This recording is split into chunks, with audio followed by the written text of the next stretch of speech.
Welcome class 8th in today's class.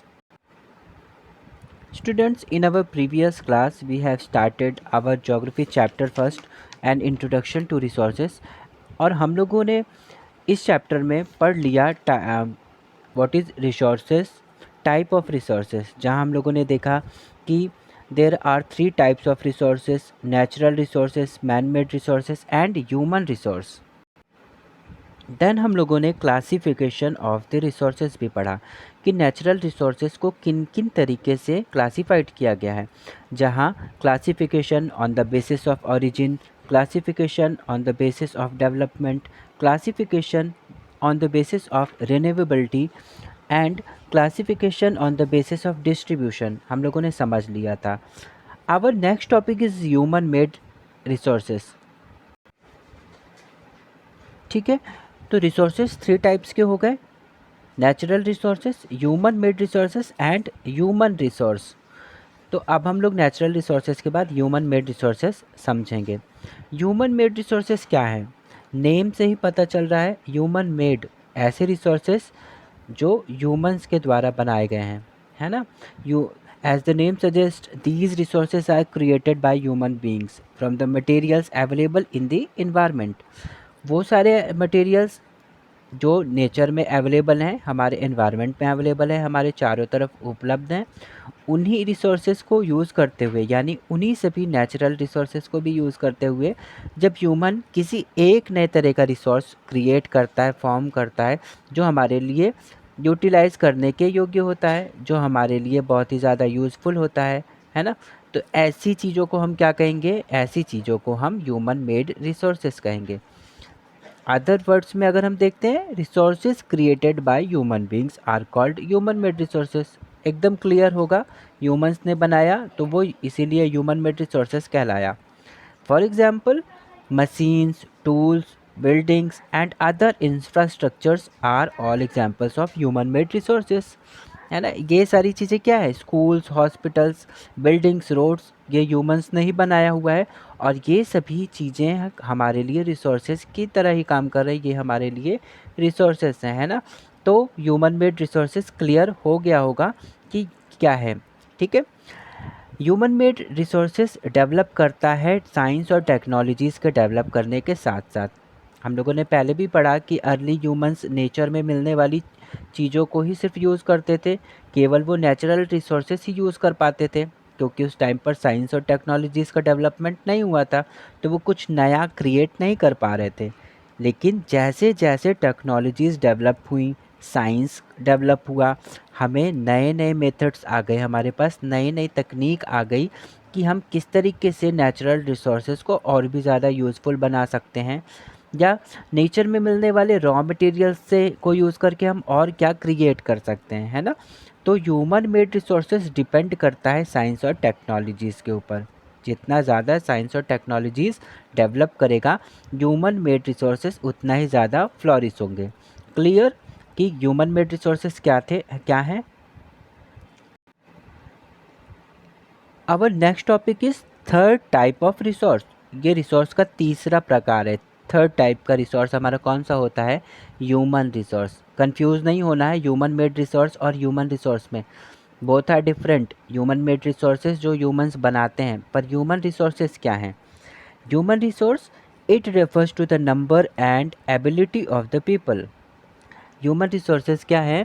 Human resources human beings के अंदर पाई जाने वाली जो क्वालिटीज़ होंगी, है ना, वो ही ह्यूमन रिसोर्सेज कहलाता है। हम सब ने पढ़ा कि रिसोर्सेज क्या हैं? रिसोर्सेज हैं जो चीज़ें हमारे लिए यूज़फुल होती हैं।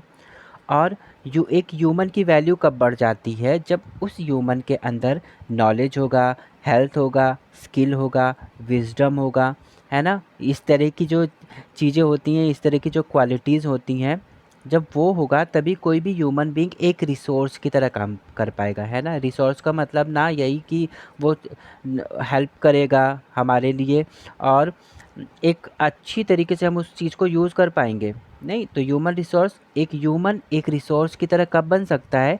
Through knowledge. जब हमें नॉलेज मिलती है, क्योंकि रिसोर्स हम तभी बन पाएंगे जब हमें नॉलेज होगी, तो हम सेल्फ डिपेंडेंट रहेंगे, है ना। हम कुछ नया क्रिएट कर पाएंगे, स्किल होनी चाहिए, टैलेंट होना चाहिए, हेल्दी भी होना चाहिए फिज़िकली एंड मेंटली बोथ। ठीक है।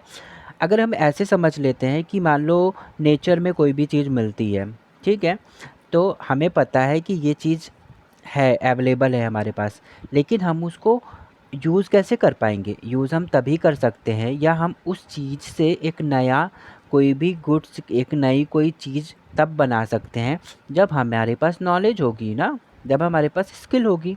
ठीक है। अगर स्टोन्स पड़े हुए हैं, जैसे अर्ली ह्यूमंस के टाइम का देखते हैं, स्टोन्स हैं, ठीक है, तो ह्यूमन नेचर ने तो दे दिया रिसोर्स स्टोन, लेकिन उस स्टोन से हम टूल तब बना सकते हैं ना जब हमें नॉलेज होगी कि हाँ ये इस तरह से हम इसको शार्प कर सकते हैं, इस तरह से हम इसको यूज़ कर सकते हैं, और साथ ही साथ हमारे पास स्किल हो कि हम, पता तो हो हमें कि हम इसको ऐसे कर सकते हैं, और साथ साथ हम कर पाने में भी एबल हो, है ना, तभी तो हम उस चीज़ को यूज़ कर पाएंगे। तो किसी भी चीज़ को नेचर में मिलने वाली जो भी रिसोर्सेस हैं, हम उनको तभी यूज़ कर सकते हैं जब हमारे पास ह्यूमन रिसोर्स होगा, यानी जब हमारे पास नॉलेज होगा, स्किल होगा, टैलेंट होगा, हेल्थ होगा, विजडम, है ना, ये सारी चीज़ें हम कह सकते हैं कि ये एक ह्यूमन की एबिलिटी को इंक्रीज़ करता है ना, तभी हम किसी भी नेचुरल रिसोर्स को भी यूज़ कर पाएंगे और अपनी ज़रूरत को पूरा कर पाएंगे। Clear? They can discover, exploit, develop and convert the ability और potential resources into useful product, है ना। ह्यूमन बीइंग्स ही तो सारी चीज़ें करते हैं ना, हम नेचर को, नेचुरल रिसोर्सेज को यूज़ कर सकते हैं, हम उन्हें और डेवलप कर सकते हैं through our knowledge and skill, है ना, हम उसे और भी ज़्यादा यूज़फुल प्रोडक्ट में भी चेंज कर सकते हैं। सिर्फ किस चीज़ की वजह से? ह्यूमन रिसोर्सेज के जो भी इम्पोर्टेंट फीचर्स हैं जब हमारे पास होंगे तभी। ठीक है, समझ गए। पोटेंशियल रिसोर्सेज हम लोगों ने पढ़ा कि वो रिसोर्सेज जिनके अंदर एबिलिटी है कि हम फ्यूचर में उनको यूज़ कर सकते हैं, लेकिन वो हम कब कर सकते हैं? जब हम कोई एक नई टेक्निक बनाएंगे, और वो नई टेक्निक कैसे बनेगी? हमारे नॉलेज के थ्रू ही तो बनेगी, हमारे स्किल के थ्रू ही बनेगी, है ना। तो ह्यूमन रिसोर्स इसलिए बहुत ज़्यादा इम्पॉर्टेंट हो जाता है, क्योंकि अगर ह्यूमन रिसोर्स नहीं है तो नेचुरल रिसोर्स भी नहीं यूज़ कर सकते हम, हमें पता ही नहीं कि हम उसे कैसे यूज़ कर सकते हैं, हमारे पास नॉलेज ही नहीं है। और साथ ही मैन मेड रिसोर्स भी नहीं हो सकता, क्योंकि हमें तो पता ही नहीं है कि कैसे इस चीज़ को हम एक नए रिसोर्स के फॉर्म में चेंज कर सकते हैं। ठीक है, तो ह्यूमन रिसोर्स बहुत ज़्यादा इम्पॉर्टेंट होता है हम लोगों के लिए। ठीक है, कोई भी कंट्री तभी प्रोग्रेस कर सकती है जब उस कंट्री के ह्यूमंस एक रिसोर्स की तरह काम करेंगे। ठीक है, हम सभी लोग, अगर हम लोग एजुकेशन ले रहे हैं, हम लोग नॉलेज ले रहे हैं, साथ ही साथ हम हर तरह की स्किल्स भी सीख रहे हैं, है ना, हम बहुत अलग अलग तरह के टैलेंट्स पे भी मतलब उसको भी डेवलप करने की कोशिश करते हैं। फिज़िकली और मेंटली हम लोग हर तरीके से अगर हेल्दी हैं तो ही हम कुछ एक अच्छा क्रिएट कर सकते हैं, तभी हम हमारी फैमिली को सेल्फ़ डिपेंडेंट बना पाएंगे, खुद सेल्फ़ डिपेंडेंट बन सकते हैं, अपने नेशन के लिए कुछ अच्छा कर पाएंगे, है ना। तो ये सब कुछ कब क्रिएट होगा? हमारे नॉलेज, स्किल जैसी जो चीज़ें हैं, जो एबिलिटी बताई गई हैं, जब वो हमारे अंदर आ जाती है, यानी हर ह्यूमन जब एक ह्यूमन रिसोर्स बन जाएगा तो वो खुद को, अपनी फैमिली को, अपनी सोसाइटी को, अपने नेशन को आगे बढ़ा सकता है। ठीक है, तो किसी भी कंट्री का प्रोग्रेस और डेवलपमेंट तभी पॉसिबल है जब हम एक ह्यूमन रिसोर्स के फॉर्म में खुद को डेवलप करेंगे, खुद को क्रिएट करेंगे। ठीक है, तो ह्यूमन रिसोर्स भी हम, मेरे हिसाब से क्लियर हो गया होगा। तो तीनों तरह के हम लोगों ने रिसोर्सेज पढ़ लिए है ना। नेचुरल रिसोर्सेज जो नेचर में मिलती हैं, ह्यूमन मेड रिसोर्सेज जो ह्यूमंस के द्वारा मैन मेड होती हैं, ठीक है, एंड थर्ड ह्यूमन रिसोर्स जो ह्यूमन खुद होता है। क्लियर? अब next topic is conserving resources. अब हम लोगों ने रिसोर्सेज पढ़ लिया, हम लोगों ने देखा कि रिसोर्सेज हमारे लिए बहुत ज़्यादा यूज़फुल हैं। ठीक है, हम यूटिलाइज़ करेंगे उसको, क्योंकि वो हमारे सर्वाइवल के लिए बहुत ही ज़्यादा ज़रूरी होता है, नेसेसरी होता है। ठीक है, लेकिन क्या हम रिसोर्सेज को सिर्फ यूज़ करते जाएं?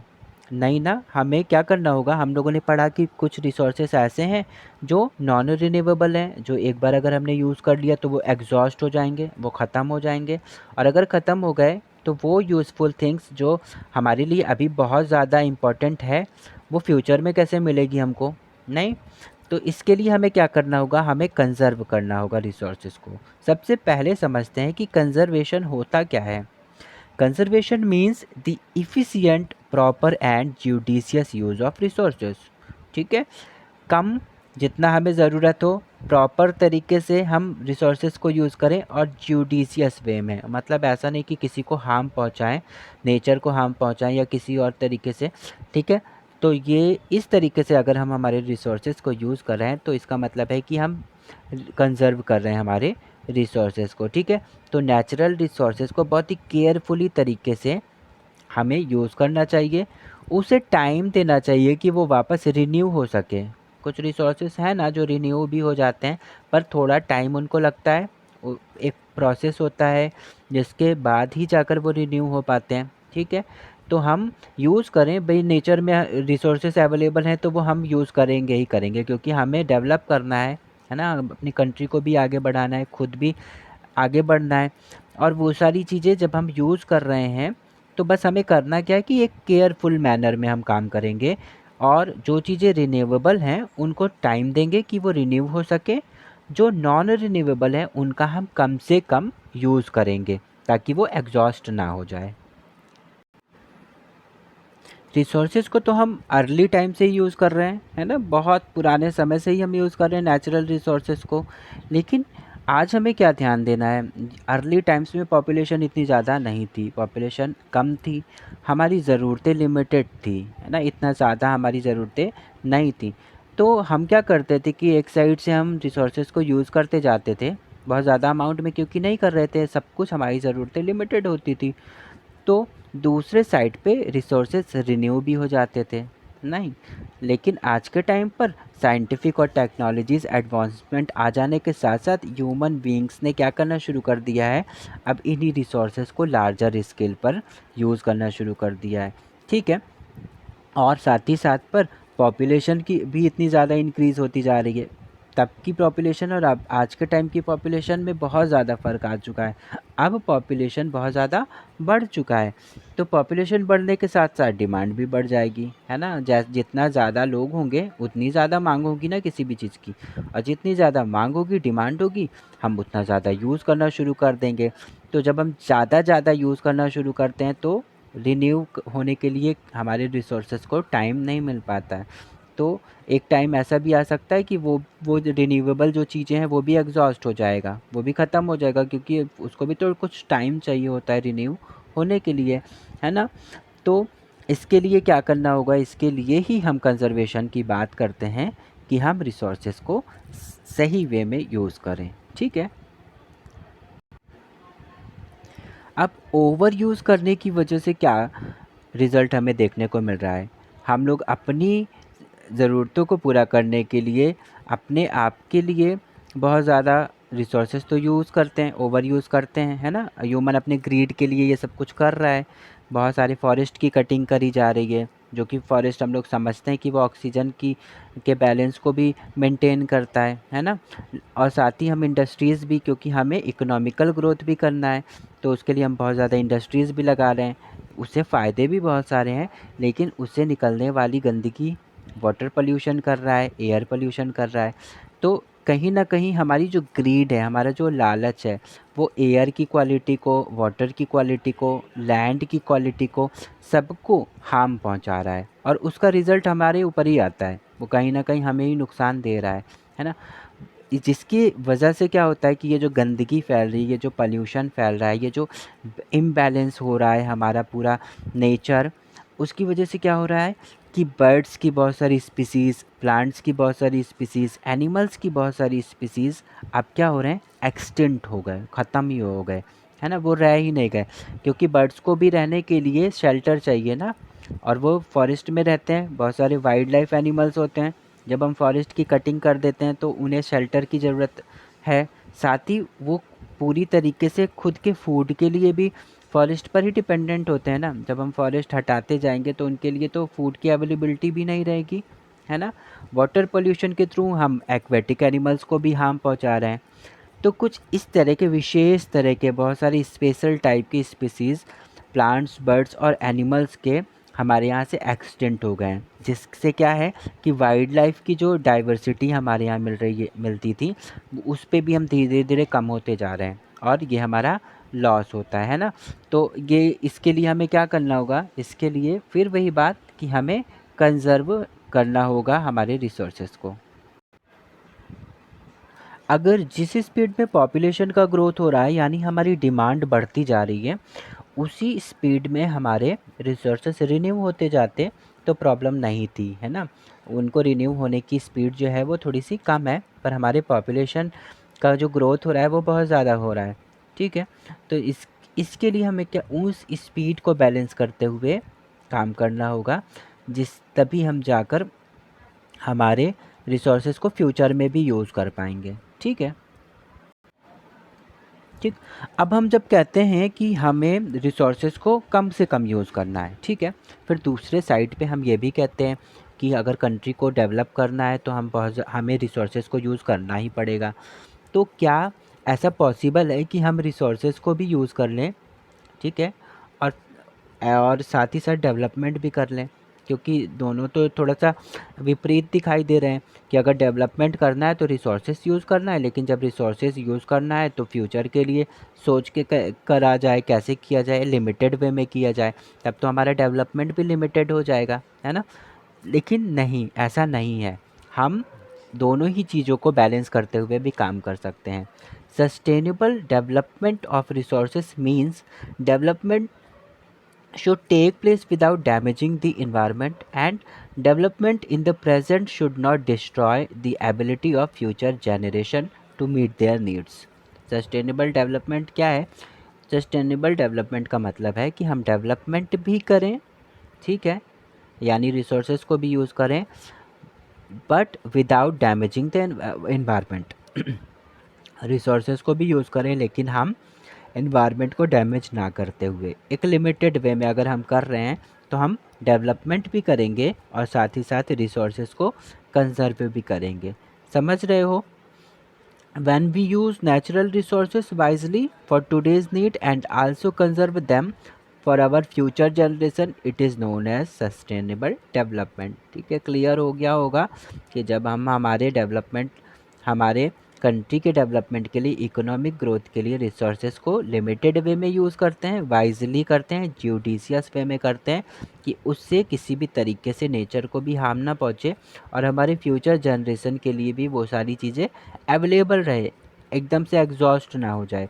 तो ये जो तरीका होता है हमारा रिसोर्सेज को यूज़ करने का और साथ ही साथ डेवलप करने का कंजर्व करते हुए, ये सस्टेनेबल डेवलपमेंट कहलाता है। Is it clear? ठीक है, तो अब हम जान लेते हैं कि कौन कौन से वेज़ हैं, कौन कौन से तरीके हैं जिनसे हम हमारे रिसोर्सेज को कंजर्व कर सकते हैं, ठीक है। First, by switching off fans and lights when not required. जब ज़रूरत नहीं हो तो हम हमारे फैंस को, लाइट को या इलेक्ट्रिसिटी से चलने वाले जो भी डिवाइसेस हमारे पास हैं, जो भी इक्विपमेंट्स हैं हमारे पास, उनको हम स्विच ऑफ रखें, है ना। जब यूज़ ही नहीं है तो उनको ऑन क्यों रखना? तो इससे क्या होगा कि हम रिसोर्सेज को कंजर्व कर रहे हैं, बचा रहे हैं हमारे रिसोर्सेज को, है ना। Second, bye growing trees more than those being cut down. हमें ट्रीज़ को ग्रो करना है, हमें प्लांटेशन करना है, हाँ, है ना। हम लोग ऐसा नहीं कि केवल एनवायरनमेंट डे के दिन या कुछ किसी एक पर्टिकुलर डे के दिन ही प्लांटेशन कर लें और फिर उसके बाद भूल जाएं, नहीं, ऐसा नहीं होना चाहिए हम लोगों को, क्योंकि हम एक साइड पर ऑक्सीजन के बैलेंस को ख़त्म कर रहे हैं ना, कटिंग डाउन कर रहे हैं, क्योंकि हमें डेवलप करना है, ठीक है। तो दूसरे साइड पे हमें क्या करना होगा, हमें प्लांट्स लगाते भी रहना है ना। तो और लगाओ और साथ में उसको सुरक्षित रखो, सेफ रखो, उसका प्रोटेक्शन करो कि वो किस तरीके से ग्रोथ करे, ठीक है, जिससे हमारे एनवायरनमेंट का बैलेंस भी नहीं ख़राब होने पाए और हम एक तरह से फ्यूचर के लिए रिसोर्सेज भी क्रिएट कर रहे होंगे उसी टाइम पर, नहीं। Third, by not wasting water while bathing और वॉशिंग। जब हम नहा रहे हों, जब हम कपड़े धुल रहे हों या कुछ और काम कर रहे हैं वाटर का, तो वेस्ट ना करें, उतना ही पानी वाटर हम यूज़ करें या इतना ही ज़्यादा लें जितना हमारी ज़रूरत हो। तो इन छोटे छोटे तरीक़ों से हम क्या कर सकते हैं, एक बहुत बड़ा रिज़ल्ट देख सकते हैं हम इन तरीक़ों से। हम हमारे रिसोर्सेज को कंजर्व कर रहे होंगे। इनके अलावा भी हम कुछ चीज़ें कर सकते हैं, जैसे हम कर सकते हैं कि हम नेचुरल चीज़ों को रिस्पेक्ट करें, है ना, respect and care for all forms of life. जो जितनी भी तरीके की लाइफ है, हम ऐसा नहीं कि हम सोचें कि बस वो हमारे यूज़ करने के लिए, हम उसको रिस्पेक्ट करें, हम उनको भी प्रोटेक्शन दें, है ना। Improve the quality of humans life, हम लोग एक दूसरे के साथ खूब अच्छे से रहें और ह्यूमन लाइफ की क्वालिटी को इम्प्रूव करने की बहुत ज़्यादा कोशिश करें, ठीक है। दूसरे कंट्रीज़ के साथ, दूसरे लोगों के साथ हम इंटरेक्ट करें, जिससे हमारे अंदर और ज़्यादा एबिलिटी आएगी, है ना। Conserve the earth vitality and diversity, हमको जितनी भी डाइवर्सिटी है, हर तरह की जो भी डाइवर्सिटी है, चाहे वो वाइल्ड लाइफ की डाइवर्सिटीज़ हो, चाहे वो वेजिटेशन की वैराइटीज़ हो, डाइवर्सिटीज़ हो, उनको भी कंजर्व करते हुए चलना है। और साथ ही साथ हमको देखना है कि हम डिप्लीशन ऑफ नेचुरल रिसोर्सेज को भी मिनिमाइज़ करें। हमें खुद का पर्सनल जो एटीट्यूड है और जो भी हम प्रैक्टिसेस करते हैं, है ना, उसमें भी सुधार करने की ज़रूरत है। हमें देखना होगा कि कहीं हमारी किसी भी एक्टिविटी की वजह से एनवायरनमेंट में इम्बैलेंसेस तो नहीं क्रिएट हो रहे हैं, ठीक है। Educated communities must try to take care of their own environment. हम सभी लोग एजुकेटेड लोग हैं ना, हम सब लोग अगर एजुकेशन ले रहे हैं तो हम सिर्फ इसलिए नहीं ले रहे हैं कि हमें क्लास को पास करना है। एजुकेटेड पर्सन वो पर्सन होगा ना जो जितनी भी चीज़ें उनको एजुकेशन के थ्रू बताई जाती हैं उसको वो प्रैक्टिस में लाए, उसको वो इम्प्लीमेंट करे, है ना। तो अगर हम कंजर्व करने की अगर आज बात कर रहे हैं तो हमें क्या करना होगा, हमें इन सभी स्टेप्स को आज के डे के साथ ही शुरू करना होगा, ठीक है। तो हम क्या करें, हमें एनवायरनमेंट के साथ फ्रेंडली रहना है और एनवायरनमेंट को सेफ रखना है, साथ ही साथ हमें रिसोर्सेज को भी एक सही वे में यूज़ करना है। Clear students, with this topic we have completed this chapter an introduction to resources. ये चैप्टर यहीं पर कंप्लीट हो रहा है। I hope you have understood each topic, and if you have any doubt you can call me, you can ask me। सब कुछ पूछ सकते हो, बिल्कुल फ्री हो, कभी भी कॉल करके कोई भी डाउट है तो उसको सॉल्व कर सकते हो। नेक्स्ट वीडियो में या नेक्स्ट क्लास में हम लोग डिस्कस करेंगे कुछ नया, कुछ एक नई टॉपिक के साथ हम लोग मिलेंगे। In homework you have to frame some questions with answers from taught topics. जितने भी टॉपिक्स अब तक हम लोगों ने इस चैप्टर से पढ़े हैं, एटलीस्ट हर टॉपिक से 5 क्वेश्चंस 4 क्वेश्चंस तो बन ही रहे होंगे। तो उन सभी क्वेश्चंस को खुद फ्रेम करने हैं, very short answer type questions frame करने हैं और उसके आंसर्स भी खुद ही लिखने हैं, ठीक है। तो इतना काम तुम्हें होमवर्क में करना है, then send it in the class group. Okay, now we will meet in our next class. Till then take care and have a nice day.